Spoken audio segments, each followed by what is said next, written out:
Bishop Percy Golden felt a calling to be a servant from a young age, and he's been finding ways to serve the Beaches community his whole life. Golden's parents came to the Beaches in the 1950s and settled in a home that he and his 5 siblings still own.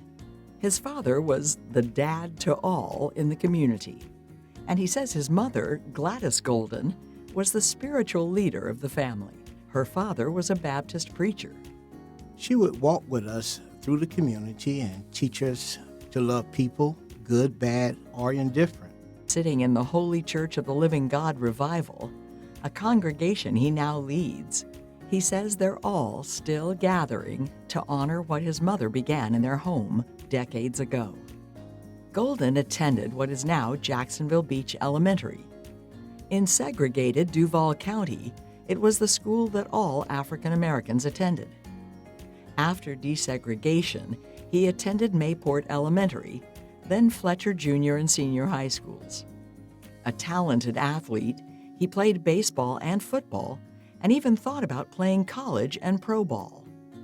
But during his senior year in high school, he really came face to face with his faith and accepted the Lord into his life. All the while, Golden admits to treasuring the idea of becoming a husband and prayed for a wife who loved God like he did. And God sent me Cindy, my high school sweetheart. He says of his wife of 45 years and the mother of his 3 adult children. She's been the wind beneath my wing.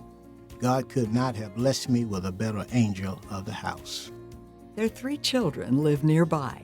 My daughter, Shalonda, she's the oldest, and my namesake, Percy Jovan Golden II, and then I have Derek Demetrius Golden. I'm so proud of my kids. They support me in the ministry, and I have a great son-in-law and 2 great daughter-in-laws that really supports us and is there for me to support what I'm doing for the Lord. And Bishop Golden's warm and ever-present smile simply beams when he talks about his 2 granddaughters. My oldest granddaughter, she's my pumpkin pie, and my youngest, she's my cherry pie. As Golden and his wife and family grew the Revival Center over many decades, his professional life also soared. After graduating high school, he entered the Winn-Dixie Management Program. After nearly 2 decades working for Winn-Dixie, Golden was called to a different kind of service, becoming a firefighter. He was hired by Jacksonville Fire and Rescue, JFRD, in 1991, where he served for 26 years. His role as a firefighter allowed him to grow in his faith. He was chaplain of JFRD for the last 10 years of his career and worked in counseling and stress management, helping evaluate and provide counsel to firefighters. My job was to take care of the firefighters while they took care of the people in the community. He officially retired from JFRD in 2017, but was hired back in 2019 by the fire chief to remain serving as chaplain, as a civilian, and as the crisis intervention officer for firefighters. Through his professional success, he continued to answer the calling to serve his community through his ministry. During a particularly hard time in his Atlantic Beach community, Golden prayed to find a way to do something positive when so much of what he was seeing was negative. It was then, in 2004, that he came up with the idea for Gospel in the Park. That first year started with the Revival Center broadcasting from the church parking lot into Jordan Park. Over the years, the event grew to include health awareness, musical performances, community vendors, and even a large prayer walk from Jordan Park to Dutton Island and back. He's grateful for how the event has been embraced by the Atlantic Beach City Commission.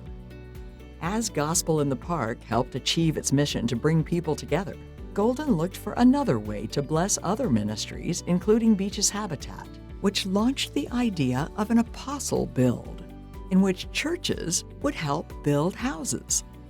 Golden asked each of his congregants to sponsor 1 square foot of a house. To date, Revival Center has been a part of building 11 houses through Beach's habitat. But a true servant, Golden hasn't stopped there. He's helped preserve the history at Jacksonville Beach Elementary School, number 144, his once segregated schoolhouse in Jacksonville Beach. Through the Rhoda L. Martin Cultural Heritage Center, he served on the board of BEAM, partnering the local nonprofit with his ministry on food distribution efforts. He even realized the need for a Beach's celebration of Martin Luther King Jr. Day and founded the Beach's MLK Prayer Breakfast in 2016. Despite Golden's total commitment to his congregation, he and his wife do enjoy traveling. He also enjoys spending time with his children and grandchildren, and he gathers for an annual trip with his 5 siblings and their spouses at a different location each year. God gives us strength to handle whatever He calls you to do. Bishop Golden affirms. God connected me with a wife who understands and supports my call to service. He blessed me with a lovely church family that prays for me every day. I love to connect with people and to serve people. That's what Jesus did, and that's what we should do.